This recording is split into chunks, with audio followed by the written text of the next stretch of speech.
Olá, eu sou Cristina Guelner, fundadora da Symphony, consultoria que apoia profissionais da saúde na gestão de suas carreiras e de seus negócios. No vídeo anterior, eu falei sobre a importância de se fazer, de se criar reservas financeiras e falei de alguns tipos de reservas. Nesse vídeo, agora, eu conto como criar essas reservas, né? Como começar a estruturar as reservas para cada um dos objetivos. Então, vamos lá. Quando a gente fala de reserva para cumprir com as obrigações em relação aos funcionários, né, à equipe, ao pessoal, uma das sugestões que a gente costuma aplicar nas nossas empresas clientes é ir criando um fundo de reserva mensalmente a partir dos valores pagos aos funcionários, já combinar com o contador, pedir para que ele faça a conta, os cálculos do que seria o valor a ser reservado. Por exemplo, uma parcela do 13º, um pedacinho, né, da parcela do 13º, das férias, de uma eventual rescisão, ele fazer a conta do quanto seria isso no mês, para que daí você vá guardando isso mensalmente. Então, não pesa no bolso, né? Então, na hora que você fizer o pagamento do pessoal, fizer recolhimento das obrigações, faça também o desvio, o destino, né, desse valor pequeno para uma conta. Poupança a gente não recomenda hoje em dia, mas de algum tipo de investimento que você possa ter uma retirada imediata, se for o caso, né? Num caso de rescisão, por exemplo, você precisa dos recursos rapidamente. Então, algum tipo de investimento que você possa ter uma retirada um pouco rápida, vamos dizer assim. Os outros tipos de reserva, então, para emergências, né, para situações onde o faturamento pode terminar abruptamente, né, pode ser interrompido abruptamente. Então, no caso de um acidente do profissional da saúde, numa questão, vamos dizer, como foi a pandemia, numa indisponibilidade da estrutura, né, então, do consultório, da clínica, tem algum problema urgente ali, precisou ser interditado, então você para de ter o faturamento. Então, nessa situação, o que a gente recomenda são 6 meses de reserva em relação aos valores de custo, de despesas fixas da estrutura.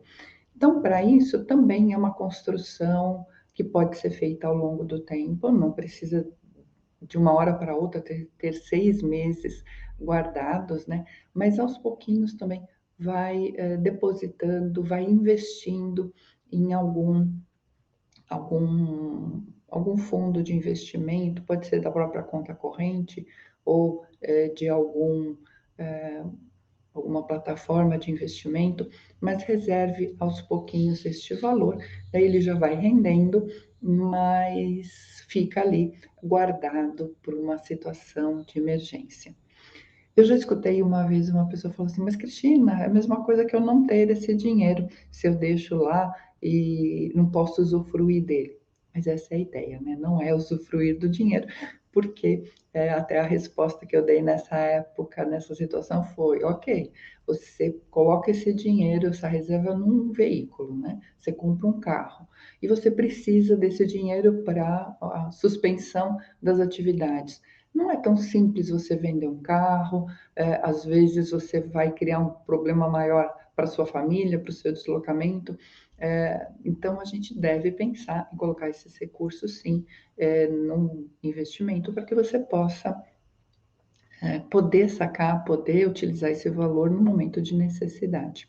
Se não, mais adiante, vai ser um ótimo pé de meia para sua aposentadoria, para a hora que você quiser usufruir do seu descanso e não mais ter uma atividade tão atribulada, tão corrida, né? Então, vale a pena pensar nessa forma. Então, é mês a mês, fazendo aos poucos até atingir esse equivalente a 6 meses, no mínimo, e sempre rever esse valor, porque ele pode, dependendo de como a sua clínica, o seu consultório crescer, ele não pode mais corresponder a 6 meses, né? Por conta de toda a infraestrutura. Você contratou mais funcionários, você tem mais obrigações, tem mais manutenções, então sempre reveja esse valor para que você não fique no aperto numa hora de indisponibilidade.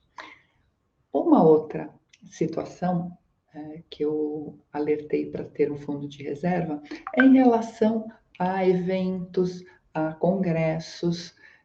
Então, nessas situações, é algo que já pode se planejar no início do ano, pensar, olhando, né, o ano anterior, um ano típico, né, e não atípico como vivemos, mas olhando um ano típico de eventos, de cursos, de investimentos em educação, tanto para você como para a sua equipe, lembre-se disso.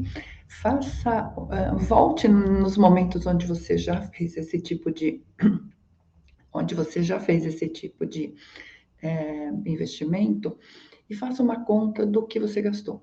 Então, foi passagem, foi deslocamento, táxi, né, transporte, outros que não o avião, por exemplo, hospedagem, o próprio curso em si, e daí se ele foi online, é só o curso que você leva em consideração, alimentação, enfim, ou material que tenha sido adquirido, enfim, esse conjunto de custos, faz uma conta de quanto que foi isso num ano, divida isso em 6 meses, em 12 meses, e também coloque num fundo, numa aplicação específica.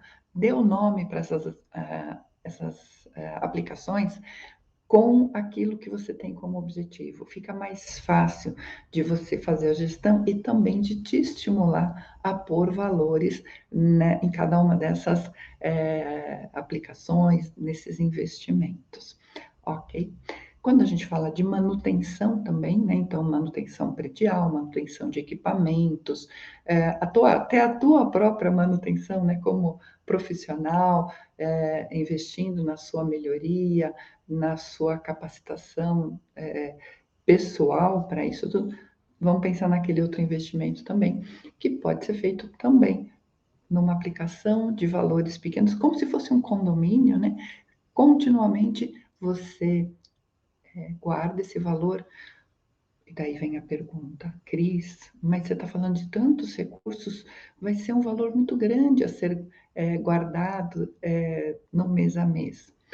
Se a gente faz isso com antecedência, com planejamento, não deveria ser um valor que te impactasse no mês. E uma outra dica muito valiosa é não pague todas as suas obrigações, não repasse os valores para a sua conta como pessoa física e depois você vai destinar os recursos para a reserva. Não. Primeiro, depois de pagar as obrigações, tributos e tudo, fazer, né, o dia a dia ali da clínica, guarde esses valores e depois repasse para a pessoa física. Bom, essas foram algumas dicas, algumas orientações. Quer saber mais? Acompanhe em outros vídeos aqui no meu canal e outras orientações nos outros canais de mídia que eu tenho aqui. Ou me contate para buscar um diagnóstico, para a gente conversar e eu poder te orientar, se você tiver essa necessidade ou quiser saber um pouco mais sobre como a gente trabalha, ok?